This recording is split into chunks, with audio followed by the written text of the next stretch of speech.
Hi, I'm Jake. I'm Nick. I'm Matt. And welcome to the middle of October review. Glad to have my cousins back. Been a while since we did a JMC review together. Well, time to rock and roll. And for this season of horror, we're going to be looking at a pretty unique / interesting kind of horror movie. From 1976, this is Massacre at Central High. Where the kids really get away with murder. Do unto others and make it permanent. You're just in time for a massacre. Massacre at Central High is a cult classic horror film that is so rare that it's never been released on DVD in the US. The only copy you can get of it now, if you have enough money and it rarely pops up on Amazon, is on VHS.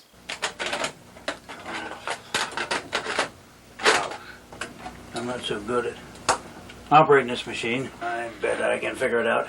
I heard of this movie many years ago just because browsing IMDb, I always look for obscure movies. Found this and it got a lot of kind of positive reviews. People saying it was unique, misunderstood, that kind of shit. What are you people? On dope? The premise is David, played by Daryl Murray, is a new kid showing up at Central High, where the school is run by a group of oppressive bullies who just terrorize, do pretty horrible shit to the student body. I said get out of there. Go to hell. You're not talking to one of your stooges. Not a very smart move while you're under a car. Yeah.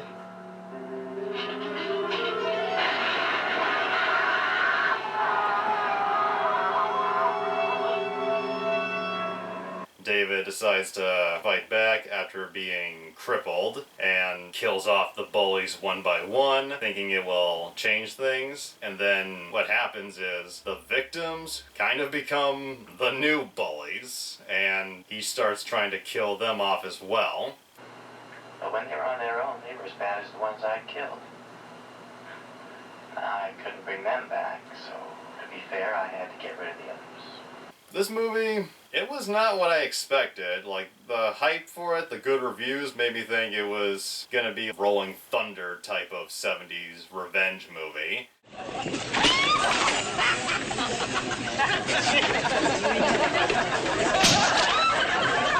And I'll say this, it's entertaining, but it's not the most well-made film.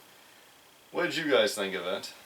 I think you hit the nail on the head there. It was entertaining. It was not what I expected, but I'm not going to go down and say it's the, best choreographed, scripted movie I've ever seen. Yeah, definitely feel the same way. I thought very entertaining to watch, but a lot of the reasons it was entertaining to watch was like the problems that I kind of had with the movie. So.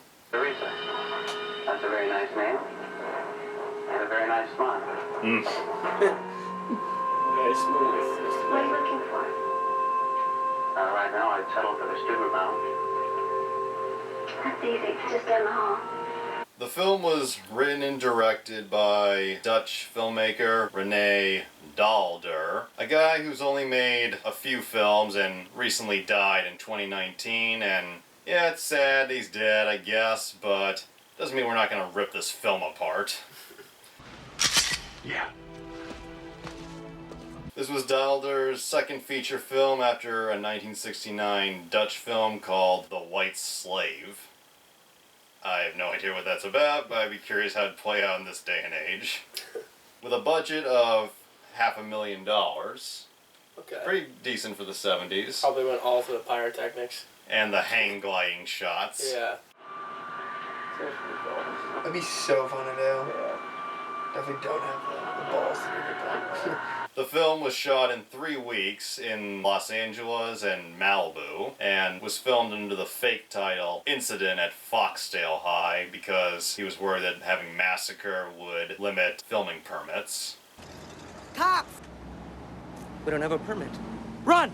Get this kid. Actors who were considered for the part of David included Mark Hamill and Jan Michael Vincent. Not as well known as Hamill, but was pretty huge in the 70s. And originally, Daryl Murray, who plays David, he was cast as the character of Rodney, the guy with the bad car. But at some point, Daalder decided to switch them around. And he told Murray that he cast him because he thought he was a mensch. A person of integrity and honor. Which, yeah, I guess would fit David in the first half of the film. First 30 minutes. Yeah, kind of goes off the rails a little bit towards the end. Yeah. Anti-mensch. Shove your pity, man. It's not gonna save you. I know that. But please, man, do it. Do it now. Just get it over with. So dramatic. I'm not a mercy killer. The film's two biggest problems, I guess, would be the writing. Story-wise, especially dialogue, the writing just feels weird, unnatural. Mark, something's come up. We've got to talk. Sure. What? Not here. The van. The van. The van. Wait here. I'll be right back. And the second big problem is the acting. The acting is fucking dreadful. Yeah, it is terrible. Come on, let's do something. Sure, think of something. Why don't we just all drive around and show David the place? Okay. Paul, we'll take your van. That's absurd. Yeah. You like fighting people every day like we used to? You never complained when they were hitting on you. Yeah, but they're not hitting on me here. They're not hitting on you either. Who would you guys say was probably the worst acted character in the whole film? It's tough, honestly. I would probably say Mark. Yeah, Mark is definitely... He was not good. Yeah, he was terrible. The girl who played Teresa, I didn't think was that She good was either. pretty bad, too. Yeah. I hope he fits in. Why wouldn't he? What's he like?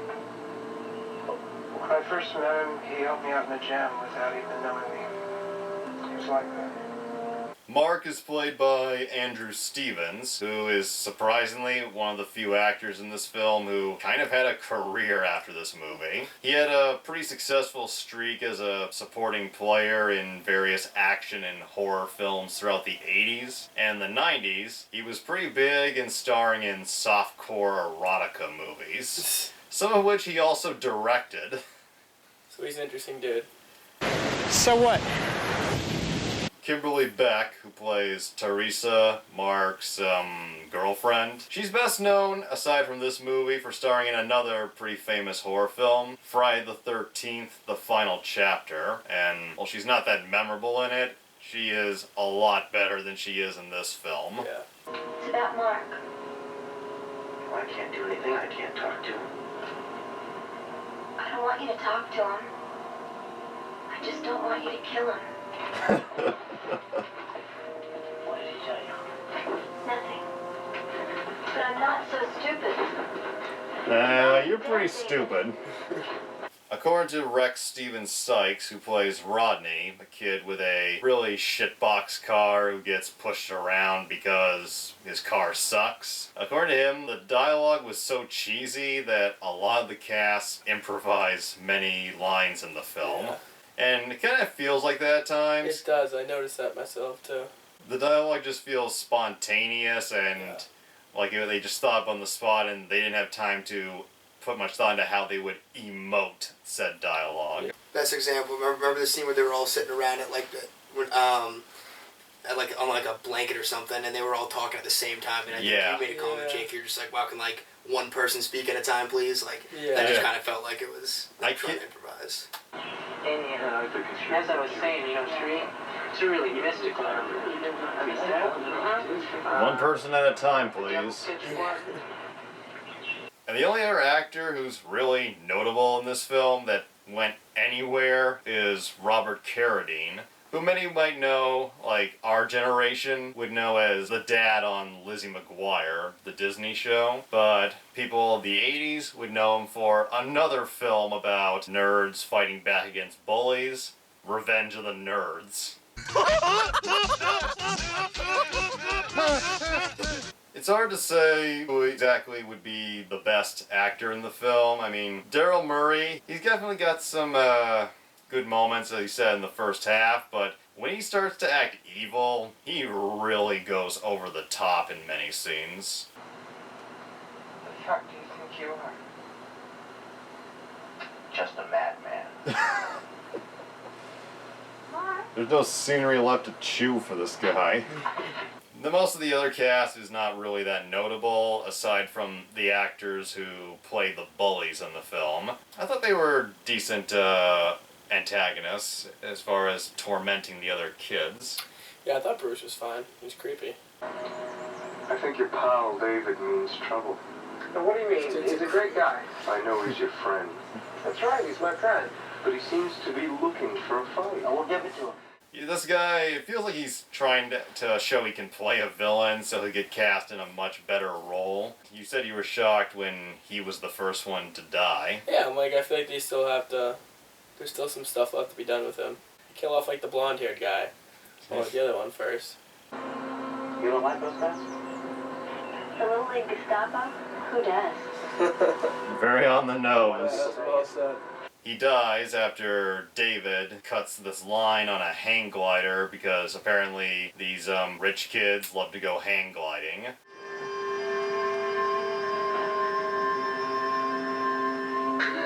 There. Oh. Wait, so did he just run into the power lines? Yep. Wait for his body shot.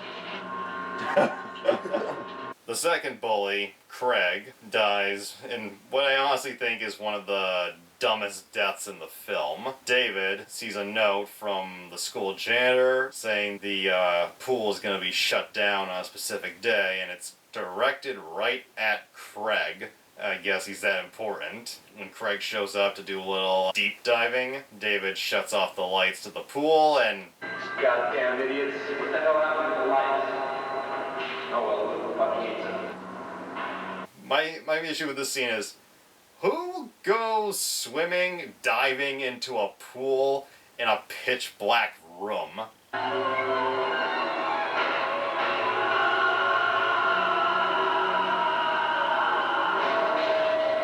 The pool is empty. Yeah, that's what I thought was gonna happen. Yeah, it was a little ridiculous. I don't think I'd ever do that. I guess my biggest comment on that was the fact that every student in the whole school was standing around for minutes after it happened, just sitting there, just wondering what to do. Probably because there's no teachers there. I don't even think they can go get anybody to help. Yeah. Have any of you folks been able to tear yourselves away long enough to report this? I said asking for the principal. There's a I principal. just happened to be walking through, and when I saw what was in there, I damn near jumped out of my skin. And Paul dies in probably the least gruesome death, but pretty cool nonetheless. Cripple. Yeah, or a guy with a bad leg. Got good strength. David pushes his van down the hill, and it's one of the most unintentionally slapsticky scenes I've ever seen. You could open the door. Yeah, I don't know why he's not trying to get out. Yeah, it's tough. Remember the opening credits? Yeah.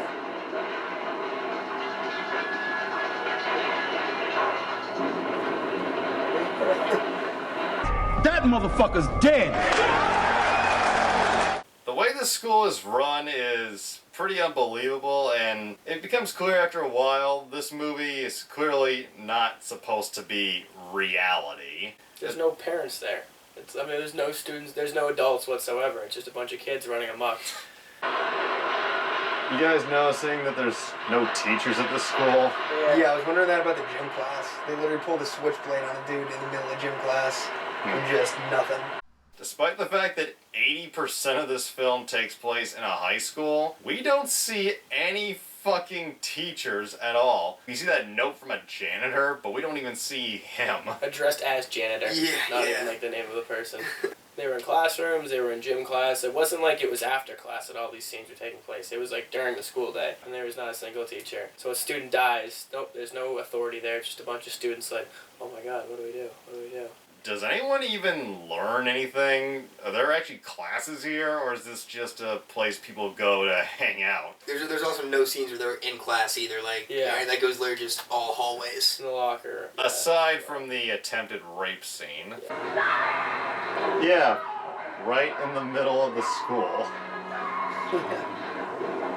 Yeah. Which first, the girl was yelling so, like, is there not one teacher in another room or something that's like, hey, what is that yelling? That's not really a noise you hear at school. And by the way, that is the scene that is on the fucking box cover. You wouldn't see that today. Ridiculous. Oh my god, yeah. Pick a different scene. Pick the hang gliding scene. And the girls getting gang raped are apparently friends of Teresa. She goes in, sees them trying to rape them, and what is her response?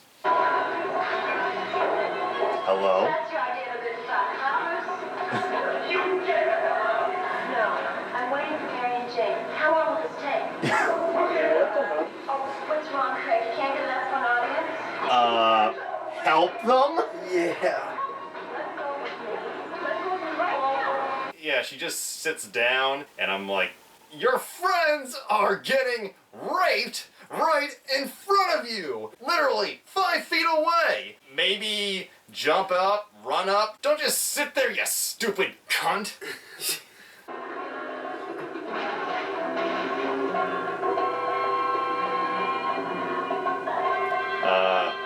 Move? So did that dude not see that coming?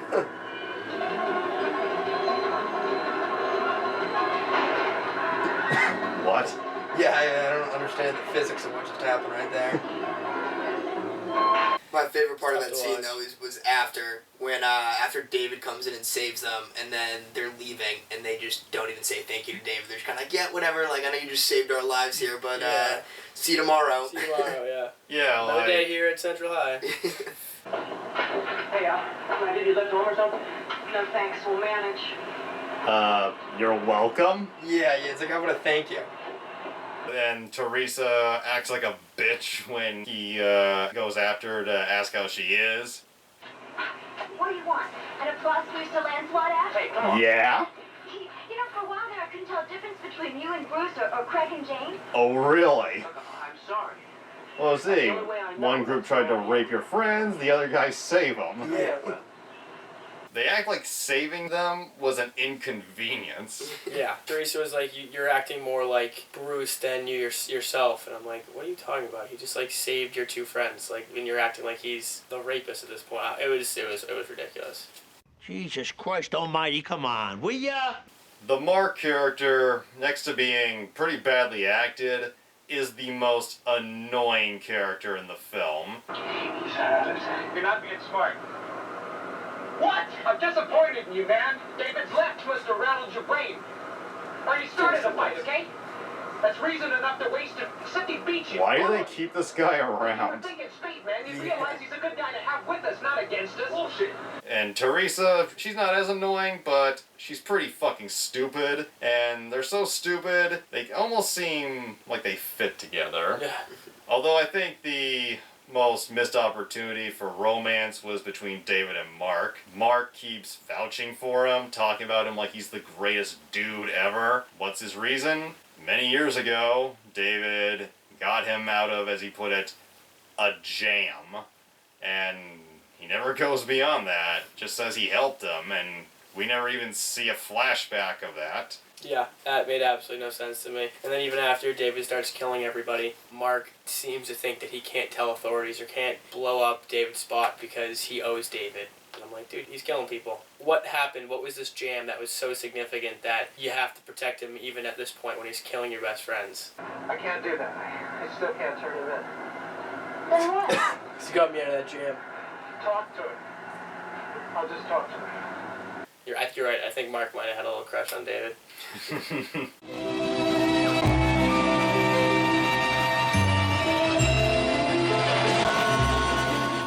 The other supporting players for the film include Arthur, they're all kind of a little nerdy, but Arthur's probably the ultimate nerd in the film. Yeah. He works in the library, and he's also apparently deaf. Students crave an alternative to Bruce's brute force. we can supply it. Why, with my brains and your influence, we can turn this into a place where mind and spirit are more important than brawn. You've got the body. I've got the brain. Yeah, but he was smart though. Like towards the end, he kind of had some intellectual comments where he's like, "Why is it the people with the least to say are always the most insistent and strident on saying it?" It's profound for a movie with, not a lot of sense to it. Explosions, head crushing in pool, non-stop titties. It's a Spoonie. Speaking of Spoonie which, is savage. Speaking of which, there is a lot of nudity in this film. Even for a 1970s film, there's quite a bit of sex, and I can appreciate a good lingering shot on two people fucking.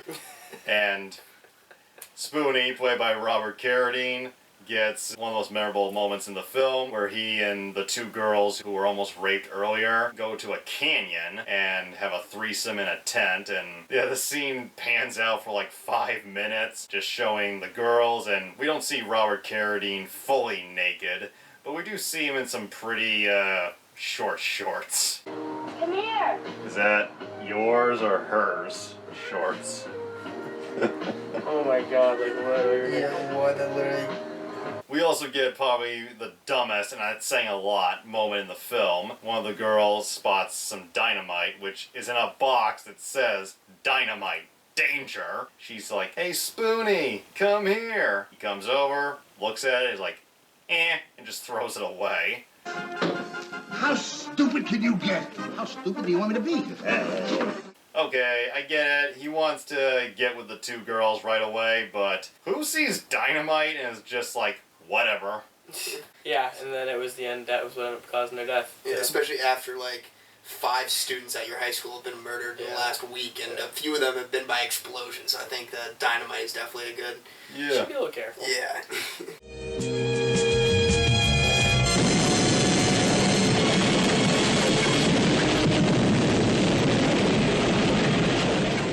But hey, what a way to go. What a way to go out. Like Two a ladies. king. Yeah, like a king.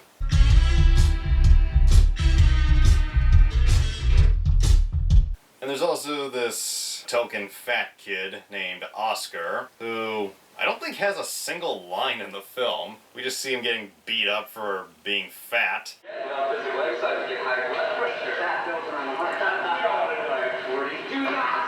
Classic towel snapping. After the bullies die, he becomes a pretty big asshole for no real reason, and it's not like anyone else ever really went after him. He just starts... Watch it. You guys are pushing us around, okay? Get out of here.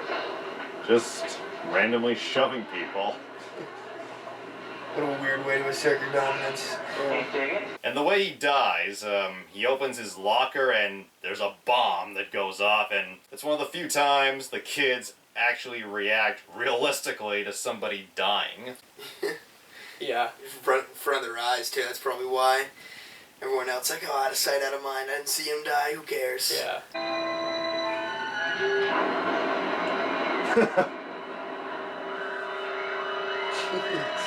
Did you notice how the whole screen went black for a moment? Yeah.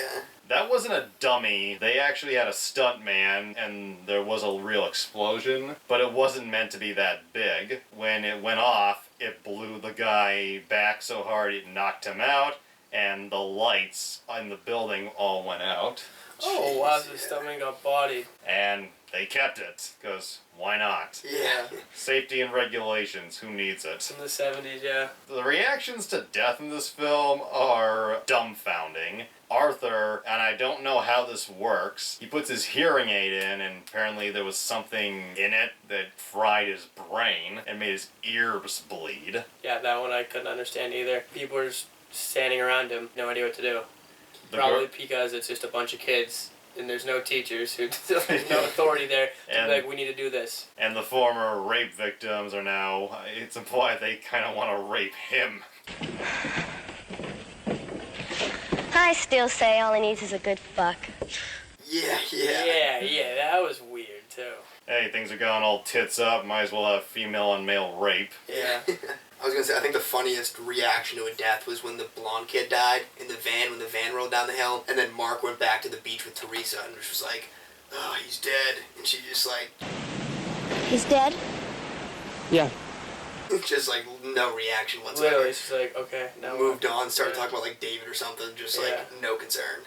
What you need is some kind of a release for all your anger. Her. I have a release. I run. The relationship Teresa has with Mark and David is pretty weird. She's with Mark, doesn't seem like they have much chemistry together. David shows up, she's kind of smitten with him. They go to the beach, and when Mark comes down later, he catches them naked in the water.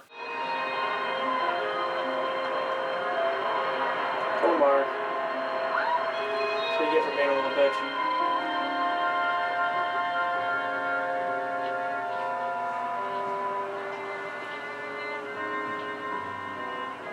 Even though it was a little dark, pretty sure I saw his dick.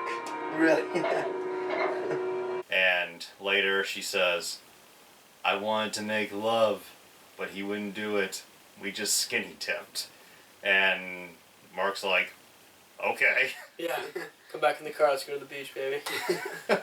And before I forget, this movie was re-released in the 80s in Italy under the alternative title Sexy Jeans. What? That doesn't make any sense. And hardcore pornographic footage was inserted into all the sex scenes. Oh my god. Like, I guess, close-up shots of it going in. These included the beach scene between Mark and Teresa, the canyon scene, and the classroom rape scene. Jeez, yeah, that... Yeah, thank God we did not watch that version. That sounds tough to sit through. In porn, rape means for the first few minutes, but once the moaning starts, it's all consensual. At the end of the film, David decides, feeling that it doesn't matter who he kills, everything's just gonna continue being the same. He decides to just blow up the whole fucking school. And we get, once again, a very unbelievable scene where it's unclear just how long. I mean, it could have been more than a day, but the way it pans out, it doesn't feel like it was that long. After the explosion that blew up the fat kid, the school has a fucking prom. And not a normal prom, it says student alumni prom, which... never heard of that. And this whole film, there has been no adult characters. There have been no fucking teachers, no parents. They've been referenced every so often, but there's been no adults at all. And then all of a sudden, in the last 10 minutes of the movie... Get ready? Adults! See them? Yeah. They do exist. Really the first little people. We see a whole bunch of them just dancing together. Imagine having prom like every year after, like, still having prom after high school. It's crazy. Daryl Murray said he liked the plot, saw it as kind of a Lord of the Flies scenario. Yeah, I agree with that. And Renee Dalder said the whole movie is an allegory for fascism, which, yeah, that's pretty obvious. They don't try to hide it. They make references to Nazis. They have that swastika scene. Yeah. I watched this movie with my best friend Mike a couple of years ago. At first, we kind of looked at it as, an allegory, a satire. To a certain extent, that could excuse some of the more ridiculous moments. But it's kind of ruined the moment they just bring all the adults in. Like, why bring them in at all? Yeah, at the very end, stick to the plan. And also just do a student prom, like a normal high school. Yeah, because his whole point was he was trying to blow up the school and kind of everybody just kind of like, because nothing was going to change, so like blowing up the student alumni, like I don't know, all the students would still be alive and the same problems would still be happening. Doesn't seem like a lot of the kids were even there. I mean, that weird kid who was just in the background throughout was there. Harvey, who has that weird scene where he confronts David. Yeah, the background creeper. You never know which one the people think. Congratulations. You learn a lot, always keeping in the background, letting other people shoot their mouths off. Oh, no. Oh, yes, and you sure been busy, huh, David? I must say you improved the atmosphere at school much more than I ever would have thought possible. Mark and Teresa, they go and they seem oddly cool about dying with everybody. Teresa, understand that in 3 minutes, everyone here will be dead. I know. And so will I.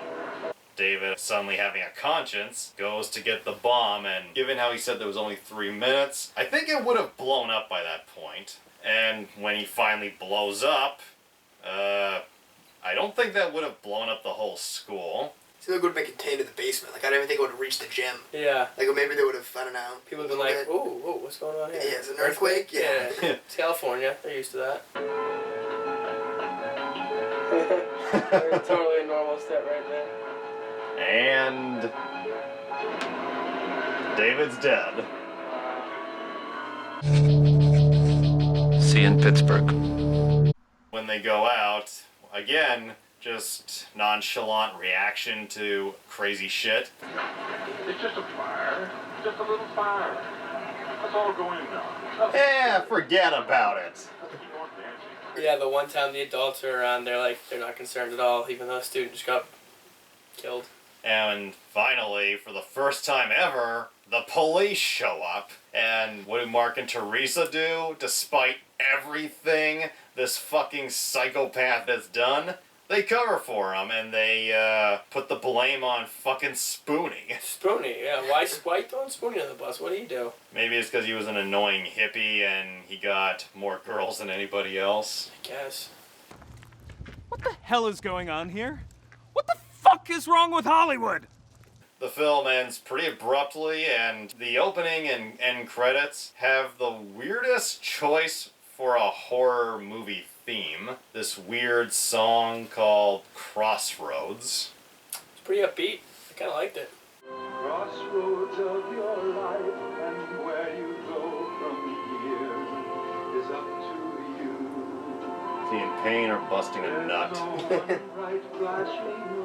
As I mentioned to you guys earlier, the critical reaction to this film was surprisingly very positive. Vincent Canby of the New York Times put it on his 20 favorite films of 1976 list, called it original, fascinating work. Roger Ebert discussed it favorably on Sneak Previews, his 1970s show with Gene Siskel, calling it intelligent and uncompromising.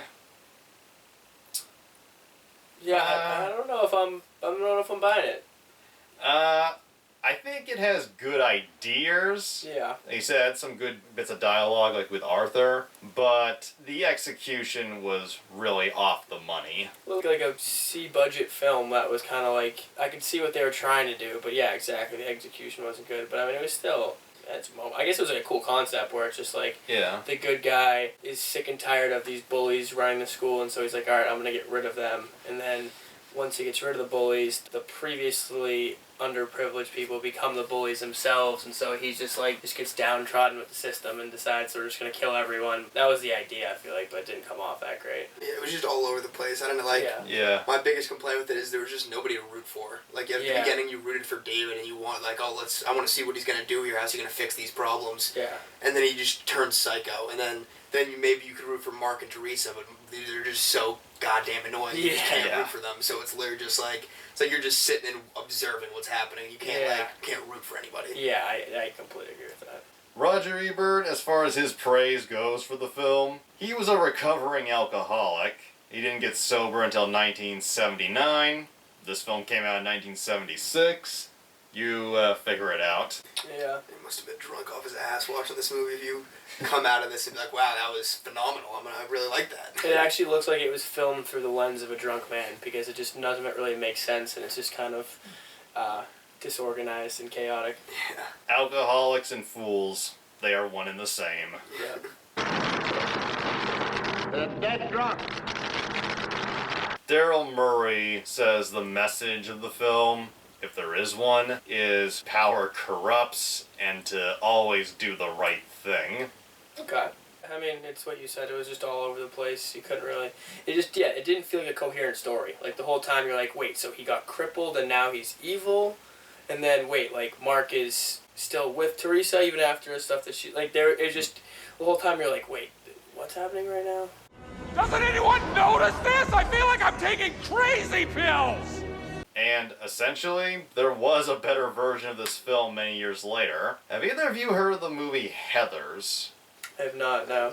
It's a 1988 dark teen comedy starring Winona Ryder and Christian Slater. She plays a girl who is kind of brought into the popular girl crowd who bully and put everyone down who is not rich and popular. Yeah. Christian Slater is her bad boy boyfriend who, with her, starts murdering the rich girls and makes it look like suicide. The suicide kind of bolsts the girl's popularity even in death.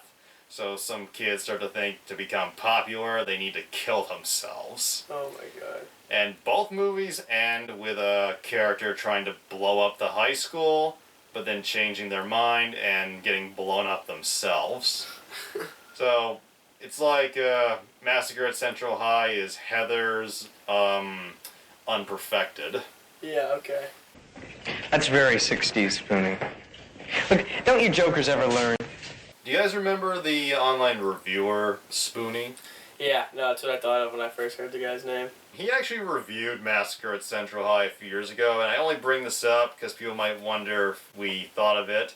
But yeah, there's a Spoonie character in this movie, and Spoonie himself reviewed it, and when that happened, he was just so jarred, and also the fact that he kind of looks like him.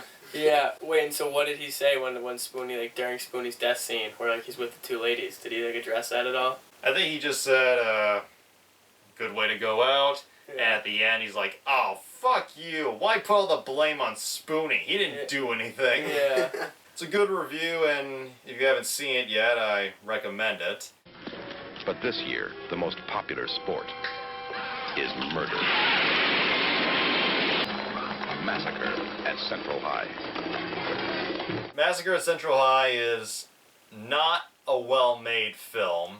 As you said, it's all over the place, but it's still an entertaining ride. It's fun to make fun of. Kind of on the same level as, say, You're the Hunter from the Future or Space Mutiny. Yeah, I agree with that. You won't see a film like this that often, and this day and age, you probably won't.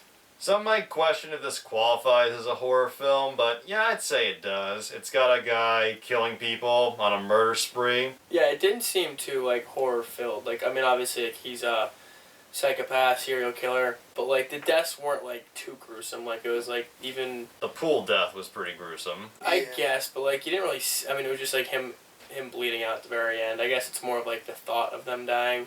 I guess being shocked by the electric wires, Bruce, that was kind of bad. Unconventional, but I guess it kind of squeaks its way in there. I think it would, yeah, I agree. I thought some of the deaths almost seemed like it could just be because it was made in 1976 and it wasn't like the graphics aren't the best, but I don't know, it definitely seemed like it was some of the deaths were funny almost. Like when the dude was going, the blonde dude rolled down the hill, like the whole scene where he's just kind of going back. He's like, whoa! Like, that was really funny. I agree. All in all, despite the mess, would you guys recommend this movie? Depends on what you want to watch. If it depends on the mood. Yeah, if you're just looking to be entertained, mindlessly entertained, and not really have to think too much, then it's definitely a good one to watch. I don't know if I'm going to be jumping out of my seat to say you need to see this Massacre at Central High, but at the same time, I mean, I enjoyed it. If you have a group of friends and you want to get a little drunk and just laugh, make jokes at a bad movie, this is one of those films. I agree. That'd be the situation for it. On the quality scale, thumbs down. On the entertainment scale, thumbs up. Wonderful! If you want to see it, like I said, the VHS is very hard to come by these days, but if you're not into collecting, a few people, as of right now, have uploaded the film in its entirety to YouTube, so go check it out, and hopefully you enjoy it, and glad to have you guys back for October. Of course. Yep, glad to be here. It was a pleasure. We'll see you again soon.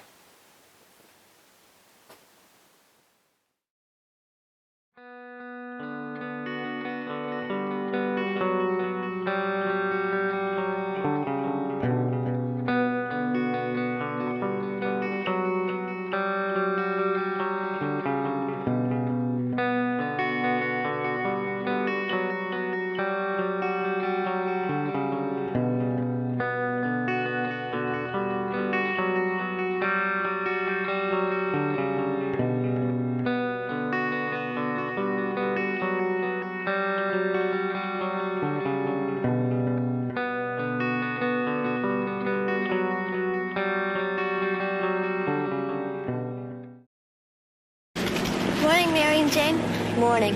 Hi, Teresa. What is this? Be kind to losers day? I hate those two. Couple of bull dykes. Well, all they need is a good fuck. Damn straight. Wouldn't mind.